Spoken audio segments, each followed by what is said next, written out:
What's up, everybody? You're very welcome along to this week's live Anfield Agenda podcast. Now, I am, of course, joined by the beautiful Jack Gill and the extremely bald Steve Bland. How are we both?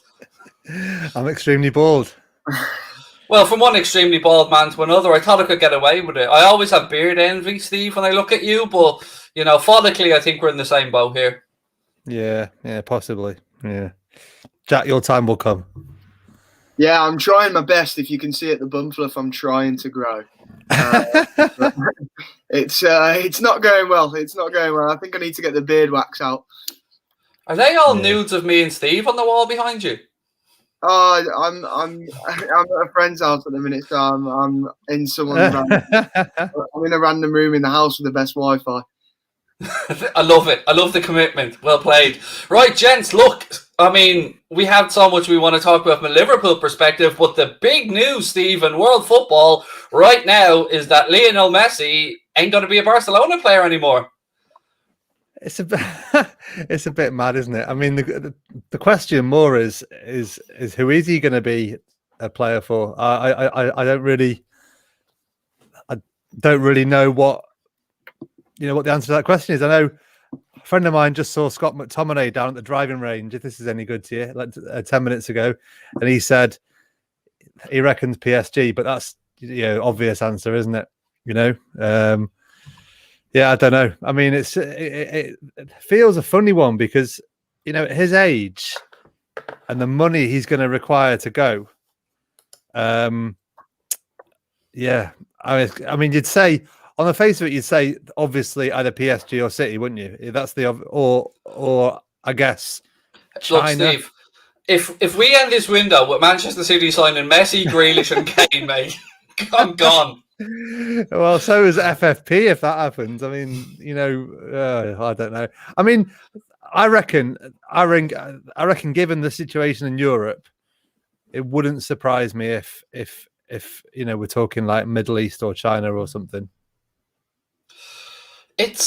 I have to say, Jack, it shocked me. Like, we know the Barcelona financial situation, and depending on, this is an evolving story as we're recording, of course, or as we're doing this live, but it looks like there was a bit of an ultimatum put to Barcelona by the president of La Liga to say, walk away from the Super League and, we'll figure out a way for you to keep Messi, or don't walk away from the Super League and you ain't signing Messi. That's been put out there. I don't know how true it is or not, but we do know, Jack, that Messi was going to be taking up a large chunk of the finances that Barca had to play with if they were going to sign him on. Well, I saw a tweet from a good friend of mine, Kiefer McDonald, who pointed out the fact that we're talking about the best player of all time, in my opinion, and Barcelona have released a statement of 98 words announcing his departure. It's weird. It's very, very strange, the situation. Obviously, we knew that his contract was up this summer. He left Barcelona, but everyone's he was going to go back there. And clearly, for one reason or another, they've called it financial and contractual reasons. But we know that Barca are just one big mess at the moment, and this would have been not what either party wanted. Of course, Messi was going to take a pay cut. Well, it was rumoured he was taking a big pay cut to rejoin Barcelona. But it's about what happens next with Messi, and if we know that he's willing to take a pay cut for his next club, who is the team that makes the gamble? We know it's not going to be, it's not going to be cheap for anyone at all. But you think if he went to an English club or any big club across the world, that a lot of the money would be earned back in shirt sales and stuff like that. So, I'd love Liverpool to be in for him, mate. I absolutely would. But would you really? Would you really? Yeah, absolutely. Absolutely. We're talking the best player in the world. Of course we are. But he's about as un-Kloppish as a player could be. You don't. When you're Lionel Messi, you can adapt to anything, in my opinion. Yeah, I get that, and I know. Yeah, I don't know. Let's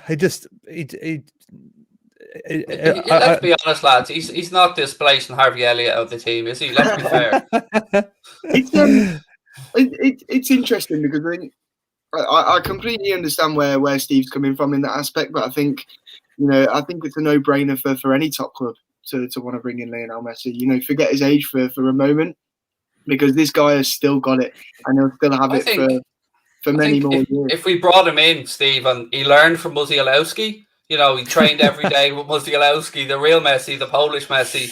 Maybe look, we're joking and we're jesting here, but he has to go somewhere, because he's not going to hang up his boots. And what Jack was talking about there was the pay cut that Messi was taking, and it wasn't a pay cut, really. It was basically, instead of him signing a 2-year deal, he was signing a 5-year deal, a half of his wages, and he was basically getting an extra half a year's salary at the end of it all, because he was going to get 50% of his wages over 5 years, do 2 years in La Liga, and then go off and play for Newell's Old Boys or Inter Miami or whoever else, while Barca still paid him 3 years of half a salary. That's the way it had planned to be. That's the way they'd hoped to get around. See, La Liga have their own FFP regulations. They have a system where every club has to input all of their incomings and outgoings, and then they're basically told how much financial restraints they have to work under. And Barca, the computer just kept saying no. Yeah. I just don't. Yeah, I can't see. I mean, PSG seem like the only fit, but I mean, how FFP allows a team like I don't know. I mean, who knows? That's why I think we could be talking about China or the Far East. They've got that double. Something. Don't they have that 100% wage rule in China? So if he goes in there, isn't there like either 100% tax on the salary or 100% on the transfer? There's some mad rule they brought in China a few years ago. Yeah, I don't know. Yeah, go on. Sorry, mate. I think the MLS is a likely destination too. I just can't see Messi. for Phil Neville. I just can't see him being done in Europe yet, because this guy is still, he's still at the top of his game, and you only have to look at the stats he bolstered last season. It's still the Lionel Messi of old, and I think he'll definitely still be an excellent addition for any top side in Europe, and I think it'll be an absolute waste of the next 2-3 years of his career if he's to go to somewhere like China or the MLS, because this man has still got it. He has to go to a big side in the UEFA Champions League. He has to. Like who though? Who's I agree with Jack though. I do agree with him in principle, but I like Steve tried to figure out where this money comes from, like not legally, but where the money within the FFP constraints, if there are any anymore. Especially given what's happened over the last 18 months. If he's knocking about Europe expecting someone to pay him 600 grand a week, it's not happening, is it? One thing's for certain though, whenever he leaves Spain, they love to hit you with another tax bill, don't they, in Spain? He's already been in front of a court for tax. I think Ronaldo has as well. That they'll find some other way of screwing some tax out of him before he leaves, whatever happens. I think all of Chelsea, City and United will be interested. 100%. And you think they're three huge clubs with probably a lot more money than many top sides across Europe, and I guarantee every single one of those three clubs will have a strong interest in bringing Messi in. If one of my favourite players of all time ends up at Manchester United, I am going to be heartbroken. That's my issue at the minute. A lot of people throw their toys out the cot because they want loads from FSG, and with me, I've always been, I've always sat on the fence. I've tried to support FSG where I can, but my worry is at the minute, and this isn't me turning on FSG or turning on the club or anything, but my worry is watching what our rivals around us are doing. We are falling behind. It's as simple as that. And, this is another example when we see things like this and it's like, oh, well, who can he join? Well, he's more likely to join Chelsea, Man City and Manchester United than us. And that's not based on ability. That's based on money. As a club right now under Jurgen Klopp and with loads of other things, Liverpool is the more attractive destination. But when it comes to money, which is a big part of the modern game, we can't compete. Fucking Brighton, Aston Villa and West Ham are probably more likely financially if we're to look at the money that we've spent over the past. You know what? He might just fancy the South Coast. Brighton. Who knows? He might Imagine. perform in the Championship. Yeah. Can I play a bit of fantasy manager here for a second and try and work a scenario? We'll move away from Messi for a sec. I'm sure we'll get back, and I'm sure more stuff will break over the time we're on as well. But what we do know is that Liverpool have bagged 2 million from the Danny Ings sale from Southampton to Aston Villa. We could be about to get a few quid more if what's his name leaves Lazio, the guy who used to be Luis Spanish Alberto. midfielder. Yeah, if he leaves Lazio and moves on, we could be about to bank quite a few quid there as well, with a 30% sell-on clause, I think, in his deal, and they want about 50 million euro from. And let me play fantasy football here. So Southampton have lost a striker. We have a spare one. He missed a penalty today, came back off the post. You know, is there anything to it? You know, Divock? Nah. They'll get Adam Armstrong from Blackburn, I think. Well, they're also. I read they're also fancying a bit of Tammy Abraham as well. He's being hawked around, isn't he? West Ham are looking for him as well. I've heard that he's off to Atalanta. Well, that's what Fabrizio Romano said that yesterday, didn't he? I think he was. Tammy Abraham. Apparently there's a bit of a triangle going on, because if Chelsea get Lukaku, Inter want Zapata, who's obviously at Atalanta, and then Chelsea will give Atalanta Tammy Abraham, and it's a bit of a. I like Gasperini as a manager. To be fair, I like the way he sets his teams up to go and attack and play. So, yeah, if I was Tammy Abraham, I'd be licking my lips at the idea of going and playing in the Gasperini team. To be fair, because you'd be getting the service. Yeah, and also on this one, gents, there's been a little bit of a murmuring. Again, it's just Twitter chat, but around Liverpool's potential interest in Ollie Watkins. And again, if you add into the fact that Villa have just signed Danny Ings, do you think, is there anything to this? Sorry, chaps. I just need to just leave you for 1 second. Yeah, work away. Jack, do you think there's anything to this at all? Because I can't imagine that Villa want to, bring in Ings and then weaken their squad again, particularly now after losing the £100 million man. No, I think it's nonsense. I think people are, I think the journalists are sat down and they've got their minds working and they're thinking, they've gone through Danny Ings. That means that Watkins may be for sale. And obviously there's been murmurs that Liverpool have been interested in the past. But no, I think there's nonsense in it. I think Danny Ings is an incredible signing for Villa as they look to backs options and move on from the sale of their best player in Jack Grealish. And Villa are going to be very interesting next season because, yes, they've sold their best player and Jack Grealish is a big, big loss for them. But I've really, really liked their recruitment. Leon Bailey is a terrific signing with Watkins, who they've already got, obviously, Douglas Luiz and McGinn in midfield. They've obviously added Leon Bailey. They've also got, of course, a good, strong, solid defence and Martinez, who was incredible last season. I think they could push for the European spots this year, even without Jack Grealish. I'm with you. I think I said to one of my good mates is a big Villa fan. I texted him yesterday when he was getting a bit down about things. I said, honestly, I think you're already stronger. You're already stronger than you were last season. I wouldn't say necessarily stronger because I'm a big fan of Jack Grealish, and I think they're going to really struggle without him. But we've seen lots of teams who have sold their best player, and the recruitment afterwards has been dreadful. You look at us when we got rid of Suarez, who we recruited. Spurs did a similar thing when they lost Gareth Bale.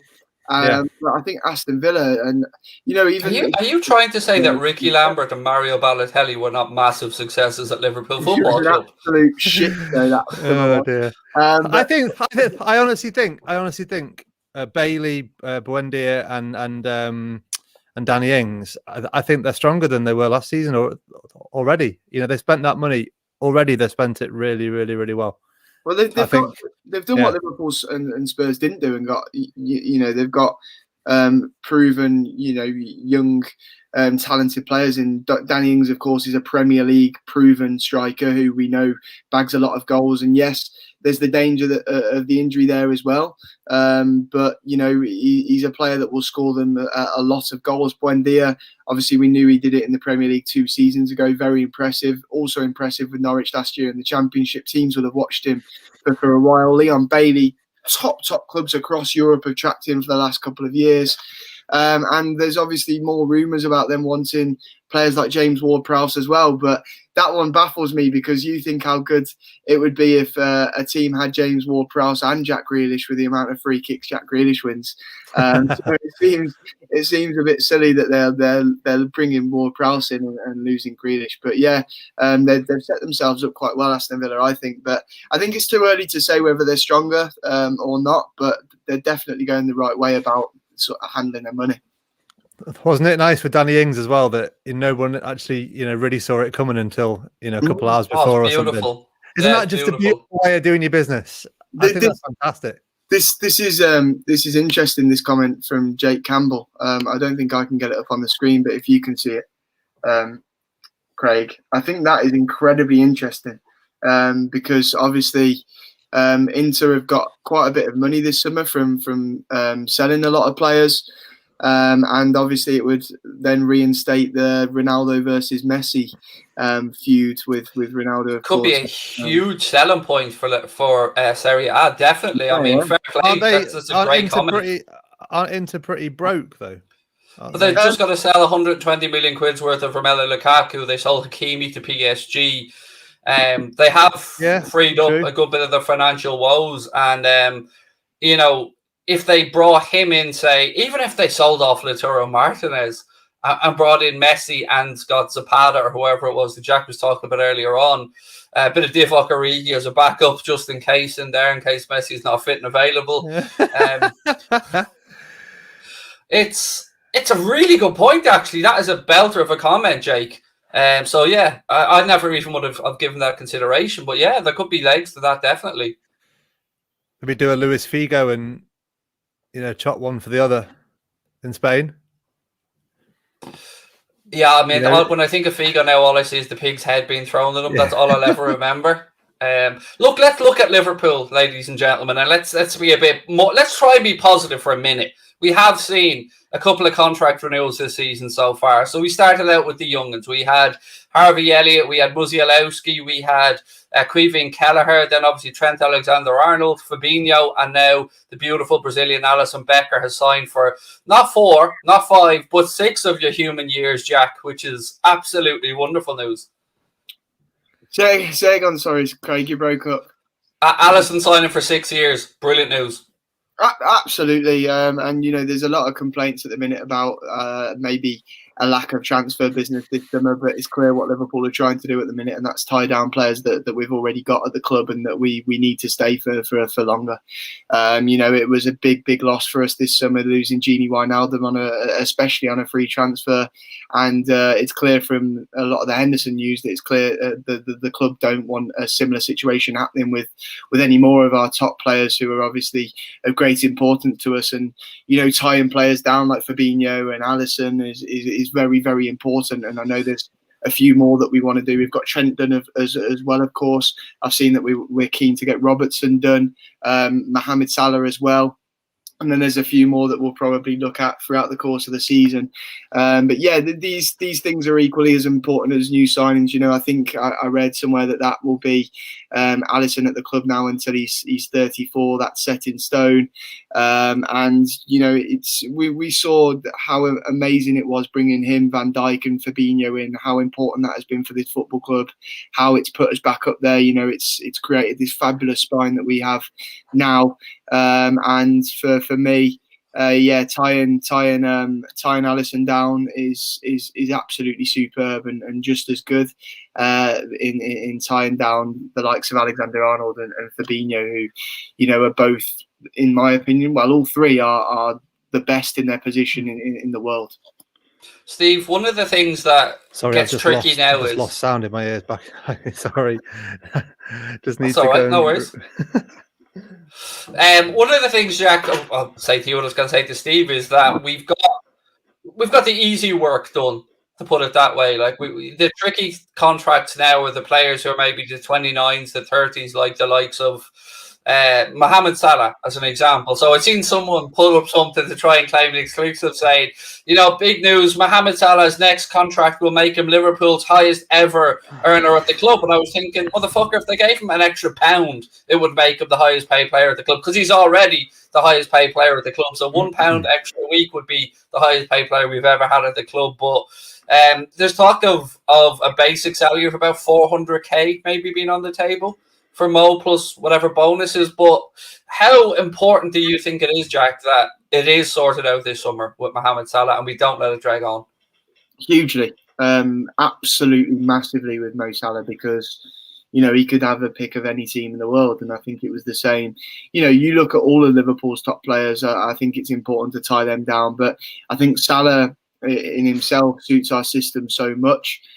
He's obviously our main goal scorer, and no one comes close really in terms of scoring goals for us. So yeah, it's hugely important tying him down, just as it is with Alisson Becker and Fabinho and Trent. These players are hugely important for this football club, and getting them on a long contract with Liverpool is what we all want. So yeah, it's massive for me, and I think it's a worry how many players that we do have that their contracts are running down. You mentioned on I think the last podcast we did that we're in the same boat with Firmino and Mane, who all three of them we'd want to see at the club for a long time. And it's about making sure that we do sort these contracts out, and we don't get in a position where we're losing these players on a free transfer like we did with Gini Wijnaldum, because we can't have that happening. And we speak a lot about our finances and how FSG like to run the football club, and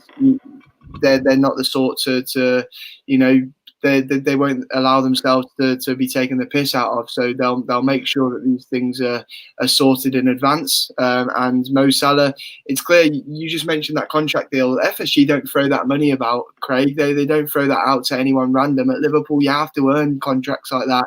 And we're talking about these players such as Mohamed Salah, Alisson Becker, Fabinho.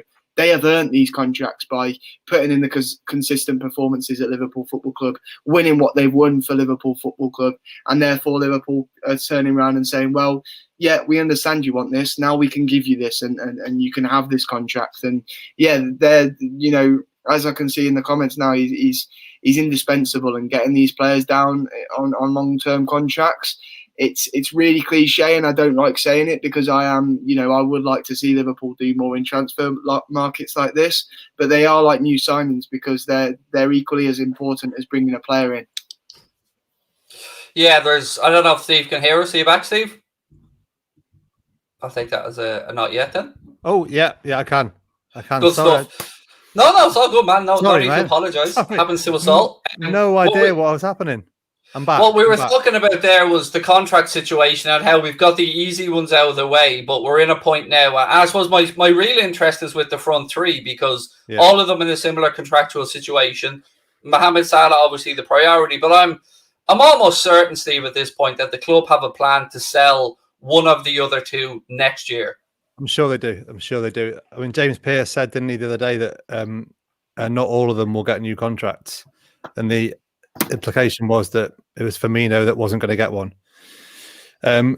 Yeah, I mean, you can understand it, can't you? With a completely dispassionate, head on, you can understand it, because they're of an age where you don't tend to get long-term contract, particularly in our country where football's a bit more fast and furious. In Italy they love playing until well into their 30s at the top level. In England, we tend to kind of ship people off as soon as they go past 30. I'm kind of torn on this a little bit.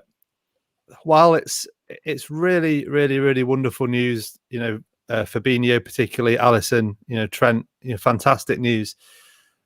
That's just business as usual. That's what clubs do. That's what clubs have to do.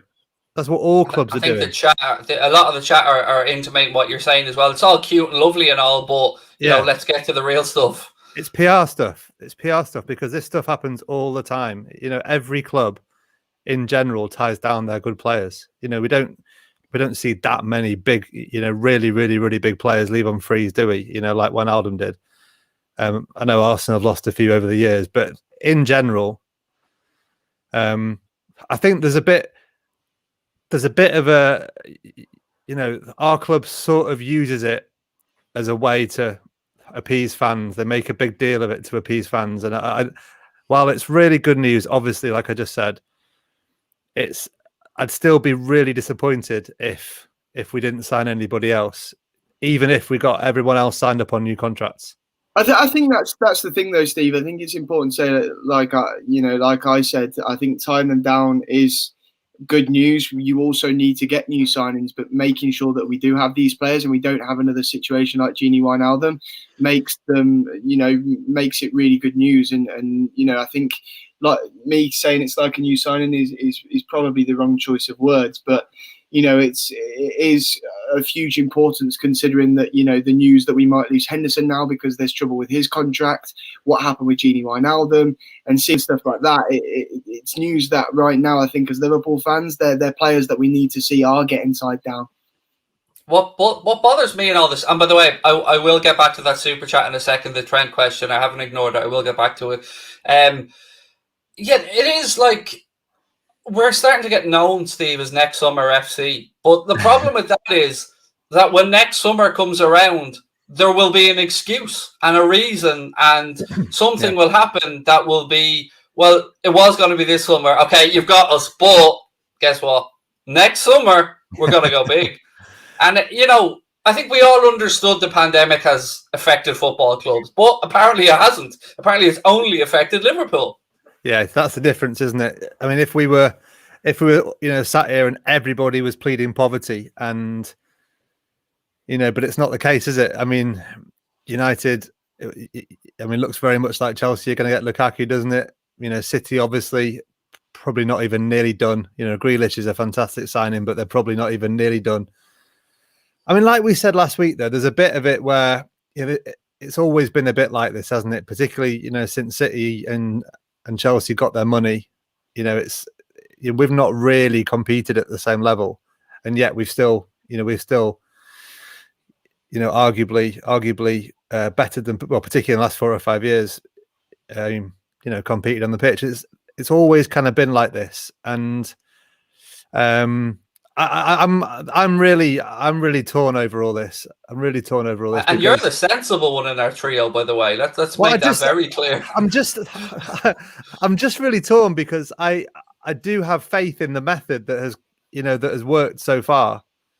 But I just, it's mostly like looking at other teams and seeing the business they're doing and thinking that they were already, City were already ahead of us. Really, and then they're kicking on again, and we're just, it's going to take a big effort, isn't it? Big effort on the pitch. A lot of luck with fitness. Too much has been left to chance here, isn't it? Let's be honest. Too much has been left to chance. We're relying on the brilliance of the coaching staff. And look, one of the reasons Klopp was brought in was clearly because of his methodology and the way he improves players, and same with Linders. And we do enjoy and appreciate all of that. And as you've said, Steve, it has led to success. Their methods have worked. But, last season should have been the catalyst and warning that we very, very nearly missed out on a Champions League place, which I'm sure in December or January of last year, FSG had just penciled off in their head that was nailed on to happen because we were top of the table at that point. And by the grace of God and Alison Becker's head, we just about got into a Champions League spot. And we thought, wow, they'll surely right this wrong. But all they've done is really make up for last year's mess by signing Dejan Lovren, or replacing Dejan Lovren. We talked in the pod last season. Around the time Konate was looking like he was coming in, we didn't know if we were going to get Champions League football or not. And we talked about, is that going to make a big difference? And actually it turns out not, because Konate was coming in before that, wasn't he? Before we secured Champions League football. So it turns out, actually, no, looks very much like no, it didn't make any difference whatsoever in terms of recruitment. And that's quite disappointing. But, the kind of sensible side of me, and we said this last week, and Jack kind of alluded to it a little bit earlier, that we do, as Liverpool fans, we crave these monster signings, and yet we also want our club to be run sustainably, not in the same way as these other, clubs that are run very, very, very differently. So it's a really difficult balance. I'd still be really surprised. I'd still be really surprised if there weren't one or two more in, decent ones as well. I think, Jack, realistically, speaking about like the £100 million signing, I don't think any sensible Liverpool fan that I know thinks we're going to go out there and buy 200 million players or expected to go into this window and buy two £100 million players. My thought was somebody like a Saul and, maybe a 50 million quid, 40 million quid attacking wide player would do the job. But at this rate, mate, I'm wondering, and I'm starting to become a bit more fearful about our place in the top four with business that other clubs are doing, let alone trying to challenge on all fronts. Yeah, it's difficult because, like Steve said there, trust the process. We had a lot of injured players last season. We still finished third. We're getting our injured players back, and I trust Jurgen Klopp. If he feels that the squad's ready for this season, then fair enough. Let's go, and we should still be up there competing. But realistically, football waits for no one, and if we don't get stronger year by year, you'll fall behind, and that's just how the game works. And you're seeing a summer where Man City are strengthening really, really well. United have brought in Varane and Sancho, two very top players to add to a season where they were a lot better last year. Chelsea want Lukaku for over 100 million, and they're bringing in Jules Koundé, who is an incredible young centre half as well. And we are really in danger of falling behind. And especially when you get fed news stories over the past years that this would be the summer where Liverpool spent a bit more dough, and we look for that generational talent that we kept hearing the words that Liverpool were looking for. And then when it's the summer that you're getting all our rivals actually doing that, and then Liverpool are just sat there with their hands under their arses, it's where it's where we as fans start to lose trust in the board and trust in the club, because we keep getting fed these things. And you said before, Craig, and it was a tongue-in-cheek joke that we're next summer FC, but that is what we're becoming. We're constantly told that next summer we'll do this, next transfer window we'll do that. But actually, we're not seeing this, and I feel like Jurgen Klopp he keeps boosting us by being fucking brilliant, doesn't he? Because he year by year he drags us to positions where we shouldn't be, and then it allows FSG to do what they do every summer, where they don't meet the promises that they're telling us they're going to fulfill. And I'm hearing these stories constantly about Jurgen Klopp potentially wanting to leave at some point before the end of his contract because of certain stuff that, certain promises that haven't been met. And though, most of me doesn't believe it and sees it as just lazy journalism, I could understand if that was the case, because, from hearing stuff as supporters, it's incredibly frustrating for us, let alone Jurgen Klopp and the players at Liverpool Football Club, because they constantly give their best and give their all season by season. And look at last year where they managed to drag us from where we were to third on the last day of the season. But yet again, it's another summer where we're making things incredibly difficult for ourselves. I think Neil Kavanagh's super chat that I pulled up on the screen there was a bit tongue-in-cheek as well, but it's also probably what we're going to hear in that, oh yeah, Kate is looking really great in training, Minamino's great in training. Previously, we'd heard that James Milner was going to be like a new signing. We signed Ben Davies, and now there's talk of loaning Ben Davies out, but refusing to sell Ben Davies. And then there's the Nico Williams situation, which leads back to the other super chat around a backup for Trent. And I suppose the short answer to that is no, there won't be a backup to Trent brought in, because Conor Bradley is viewed as being a good enough youngster, and I think rightly viewed as being a good enough youngster to step up. And Joe Gomez, of course, can cover as well. They probably feel like Milner could probably do a job at a push, don't they, as well? So I'd be surprised if there was any big money spent there. Yeah, I think so as well. And, the more and more I look into Conor Bradley and his background, and growing up in Northern Ireland, always playing above his age level, and a brilliant piece by Caoimhe O'Neill that was written as well. I understand and I see why the club are so confident in Conor Bradley coming through. So I'm sound about that, and I'm sound about Curtis Jones and Harvey Elliott and all the young players. But at the same time, our captain, and the situation with Jordan Henderson is one that I actually have some sympathy towards the club on, because do I think a player that's contracted till he's 33 years of age should automatically get more years now? No, I really don't, if I'm being honest with you, because he's already picked up knocks and injuries. But I want him to be kept happy for at least those 2 years, whether that's a little salary bump or an option of a third year, whatever it might be, Steve. I just don't like seeing our captain having to go public about stuff that's always been kept behind the scenes at the club, particularly with our captain. Yeah, I'm sticking my neck out on this one, and I said this last week that there clearly is an issue. There's a problem that needs fixing, but I just can't imagine a situation where everybody is not working towards fixing that, because I can't imagine there's anybody that wants to see that lad leave before the end of his contract. So given that, I'm dead relaxed about the Henderson thing. Maybe too relaxed about it, but I'm very relaxed about it. I just don't see it. I'll pop around his house if he's going to leave, and I'll chain him to the gates or something. And by the way, he does live close enough to do that. By the way, we he might be the sensible one, but he's also the wealthiest of the three of us. Look at him. Look at that. That's $1 million smile anyway, right there. Look at him. I mean, there's no like his kid goes for a kickabout with Thiago every weekend as well. So it's, you know what I mean? Like, Steve lives the good life. Yeah. Look, gents, let's have a little chat around possibilities in midfield, because at this point, I'm wondering, is it two names? Is it just Saul Niguez and Renato Sanchez, or is there nobody, or is there a shock to be had here, Jack? What do you think? You're good on this stuff, Jack. You've got your finger on the pulse. I'm very much in the, I really wanted Renato after the Euros, but for some reason it's gone very quiet on the Renato Sanchez front. I don't know why. I think Saul has looked like he is going to be the man in recent weeks.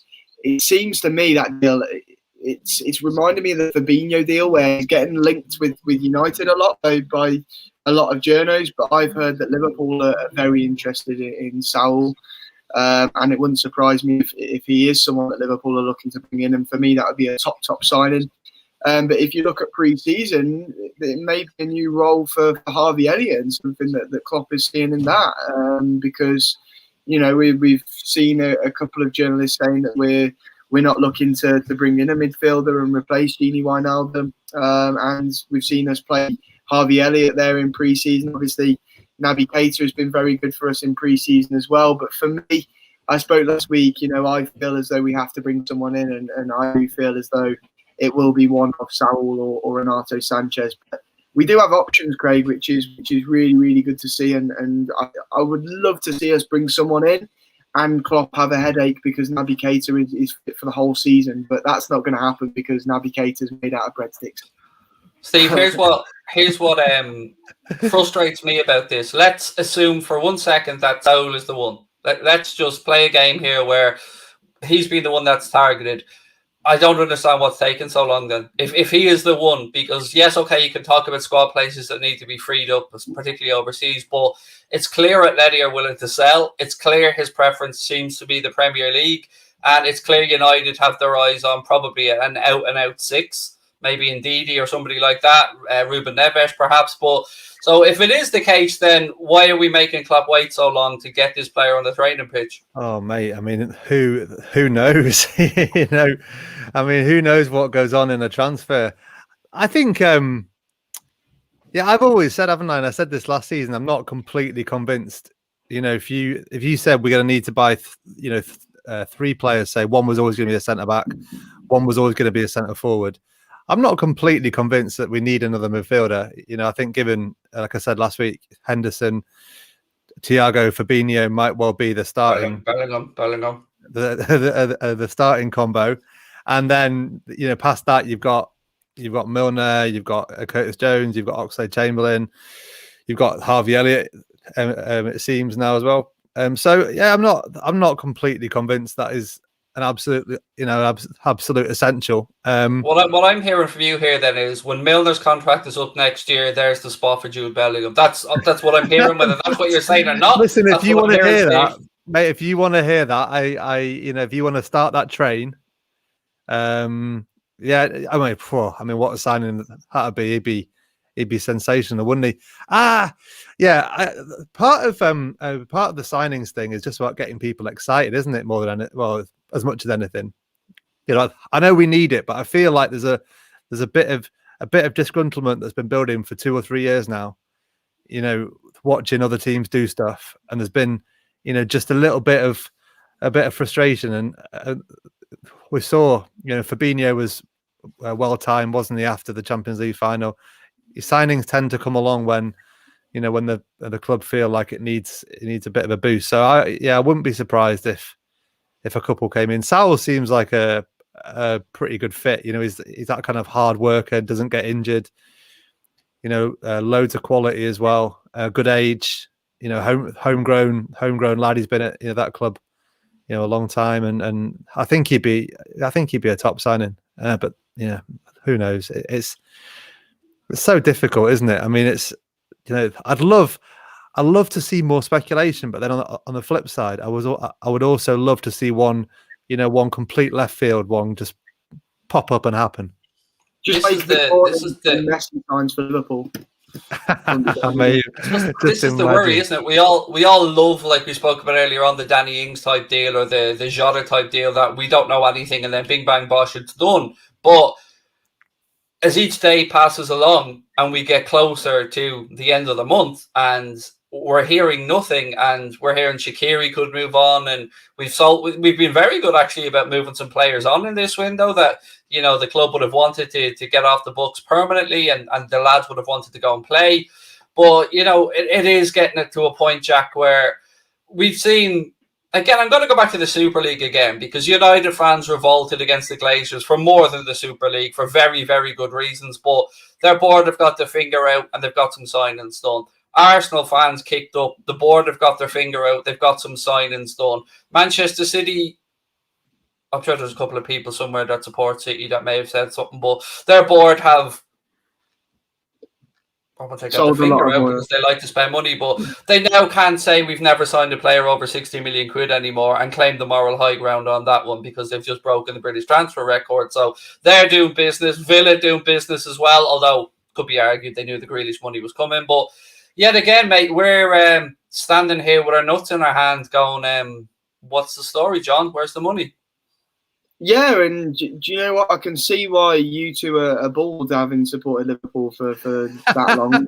Because, it's another. And you know what, mate? It's not always been and it's not always been as good as it is now either. I tell you, Well, this is the good bit, but this is the good bit of the last 40 years. Well, yeah. This is after winning a Champions League and a Premier League title and a Club World Cup, mate. This is, you haven't seen the Hodgson days. No, but that's what makes it frustrating, isn't it? It was the same for me growing up. Liverpool, the constant questions of, why are you a Liverpool supporter and stuff like that? And, the being called a glory hunter and growing up and actually Liverpool not having much success. But we've got to a point where we are now getting the success that we deserve. We've built ourselves back up from a very tough period for the football club, and now we're, in my opinion, wasting it, because when it's clear we need investment to keep up with the top clubs who are throwing money about every transfer window,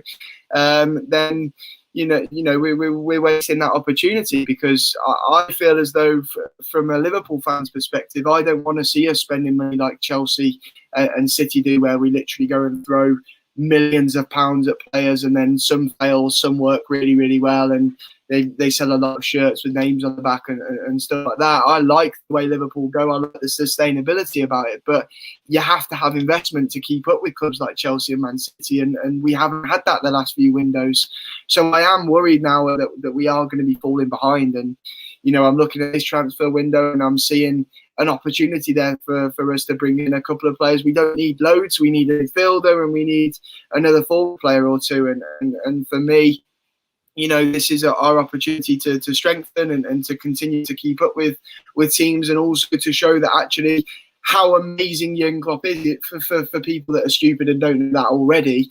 But the fact that you're seeing Pep Guardiola and all these top managers with clubs in England buying these players for so much money, and then Jurgen Klopp goes and brings in a couple of players for 20, 30 million, and then we're still competing with them over and over again. But, you know, I do feel as though maybe not this season, but next, if we're not careful, we may fall behind, because we are seeing every club around us strengthen. And yet again, it's another summer where we're sat on our hands and holding our balls and doing absolutely nothing. The flip side to the 20 or 30, the flip side to the, you know, the 20 or 30 million pound kind of player is, you know, someone like Mo Salah, isn't it? Because, yeah, let's be honest, like who would have seen the numbers that he's produced when he signed for whatever it was, 30 million quid? You just Jurgen Klopp and Michael Evans. Well, no, yeah, exactly. To be honest, I certainly. That's exactly the point, isn't it? That's my point exactly, because they work off the numbers and the stats, and they knew exactly what they were getting. No one else did, but they knew what they were getting. They knew that he would fit into the way that, you know, he wanted to play. So, you know, so it's not always, you know, it's rarely been the really big one. We've really only had Van Dijk and Alisson, haven't we, over the last? That's what adds to the frustration, Steve, is that we do so well with these smaller money transfers. We are so good. We are so good at researching, at recruiting, that we don't need as much as Manchester City or Manchester United. And the track record of our signings has been good. So when I want to just put this to you, Steve, and this is what I was trying to say a minute ago. So we've seen a time now where our rivals have spent loads of money. And yes, we understand COVID have impacted football, but we've also heard about record revenues, commercial partnerships. You know, we know fans will be back inside the stadium, so we know financially roughly what way we're going to be. We've got a lot of television money and lots of other great stuff and there's no denying that we've been brought forward by FSG in that sense. And then you add to that the fact that we're brilliant at recruitment. We're very good at player sales and how much money we get. And yet you still see our net spend as pretty much zippity do that. And that's, to me, the most frustrating part of it all, is that we tick every box in every way that FSG want to save money. And then the last part of it, they just want back the manager. Yeah. I mean, I agree. I do think there's a little bit in Klopp as well, that I think he likes bringing on players. I don't think he likes buying ready-made superstars. I think he likes buying a jewel that he can, you know, diamond in the rough that he can, you know, create something out of. I mean, there's a balance there, isn't there? Because I'm not saying that he should be, you know, shopping right at the, you know, right at the, a bit. We can answer that with a couple of names real quickly. Philippe Coutinho paid for at least two of those. Exactly. So, well, yeah.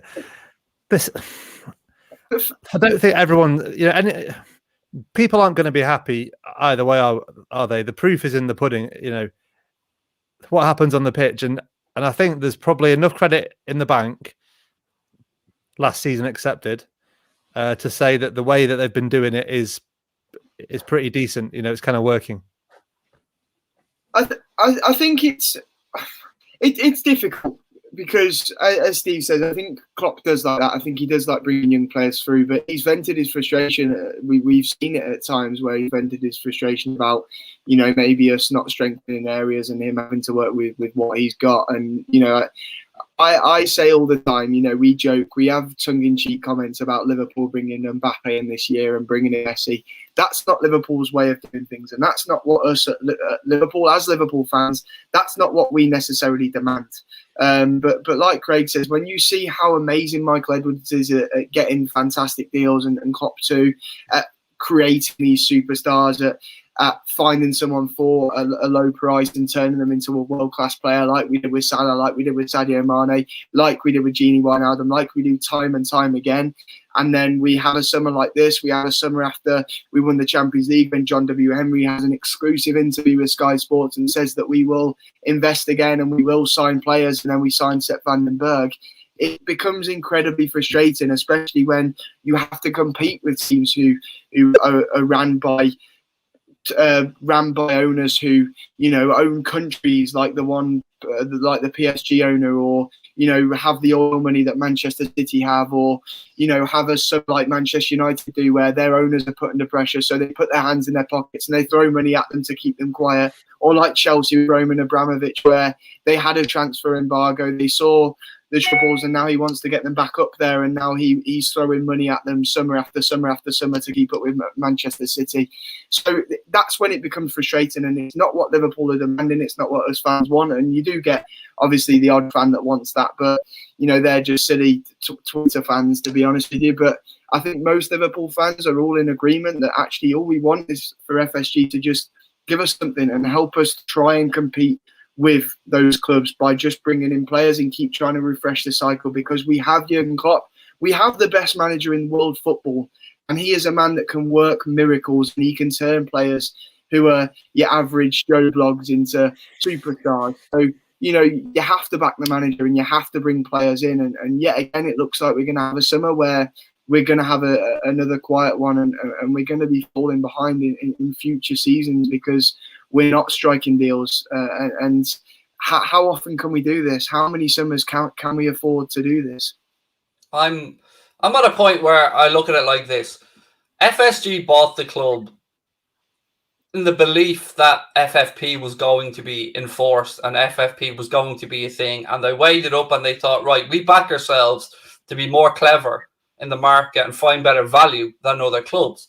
So if we're at a point now where, and I think we'll all agree that FFP is pretty much dead in the water as it currently stands. It might be reintroduced, but it's never been properly enforced, or if it has been, it's been overturned by the Court of Arbitration for Sport.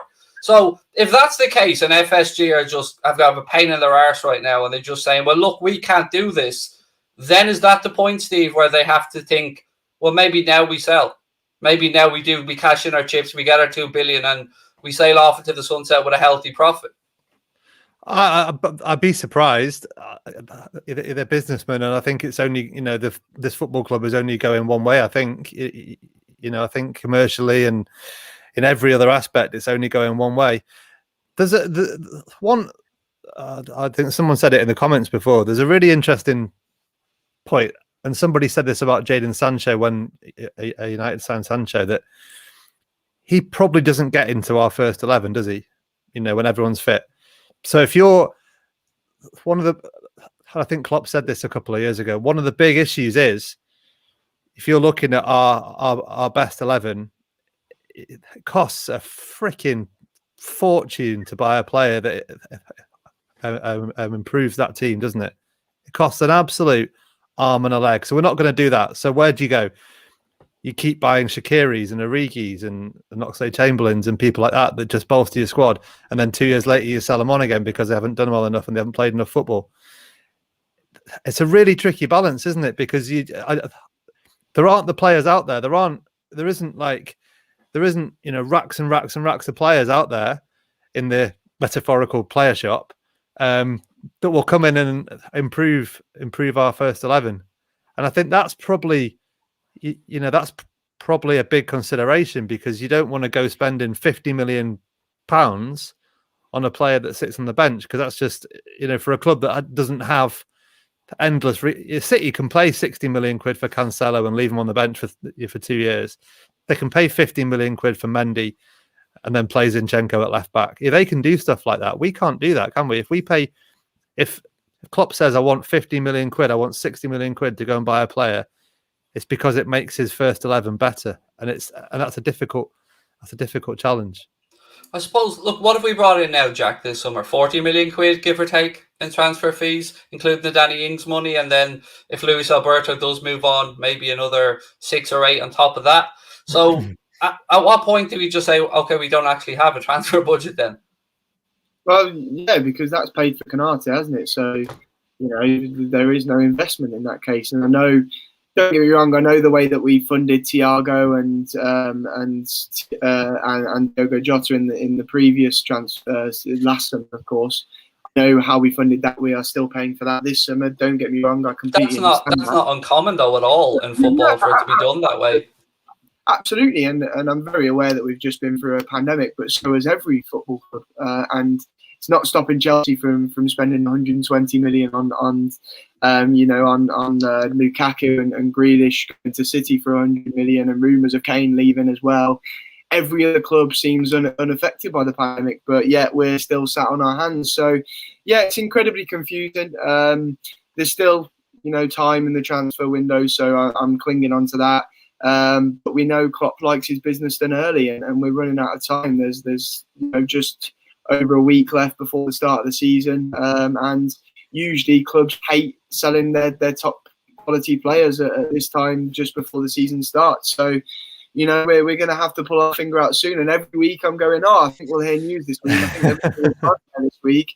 And then every week ends and it's not happened. And, you hear rumours every day of a new player.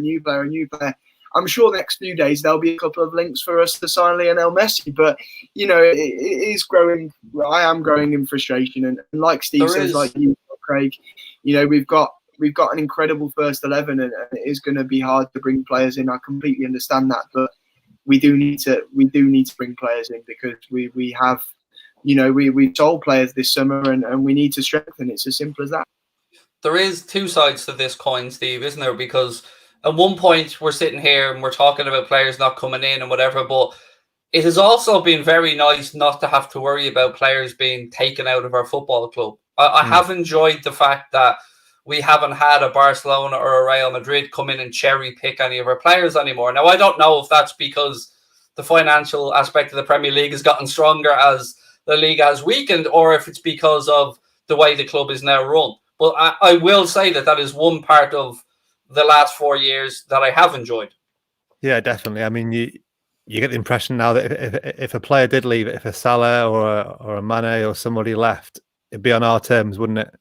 It'd be for a whopping great big fee. And yeah, that's definitely. I mean, well, I guess that was the case even going back to Coutinho, but that still felt like it wasn't. It was on our terms to a degree, wasn't it? But it wasn't really. It probably wasn't something that anybody really wanted to happen. But yeah, no, that's definitely a big thing, and I think it's because of what's happening on the pitch, isn't it? That's the. The finances are helping, obviously, but it's largely because of what's happening on the pitch. It has been so positive over the last 2 or 3 years, isn't it? Exciting. The seasons has completely crept up. We're a week and a half away from the actual new season again. And I was watching a bit of on Sky Sports the other night. They just had a couple of old games on. And it was, I can't remember what game it was, Liverpool. It was a home game from last year. And it's just so good. International football is nice, but it's so good to have this, Premier League back and, fans back and everything. It's going to be exciting. It really is. I can't wait for football to be back. And one last thing before we finish up this week, Jacko and Steve, I want to get your take on the almost revitalized preseason, the way we've gone about it. So we've had 2 half-hour games, we've had 2 one-hour games, and I can absolutely understand the reasoning behind it, building up players' fitness and, not wanting to have a whole raft of substitutions, perhaps changing the course of a game. But how have you found it, Jack, as a fan, watching back as we play 30-minute friendlies and hour-long friendlies? It's been interesting, but I think it's the right way to go about it because, last season showed that these players are absolutely shattered.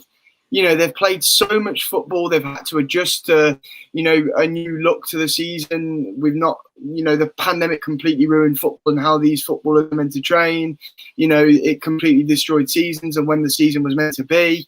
And I think, this pre-season, the way Liverpool have gone about it is incredibly unique, stylish, and I've enjoyed it. These players have also done a lot of international football this summer.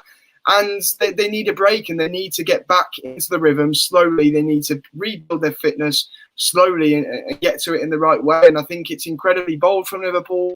Not too many clubs have done the same thing, if any. I think it's been the right way to do it. And hopefully this will avoid what happened last season where we had so many bloody injuries because, hopefully this was the right way of nurturing these players back to full fitness after what has been an incredibly difficult 18 months or so for these lads. Absolutely. And Steve, how great was it again today to see 42, 43 minutes for Gomez and for Verge?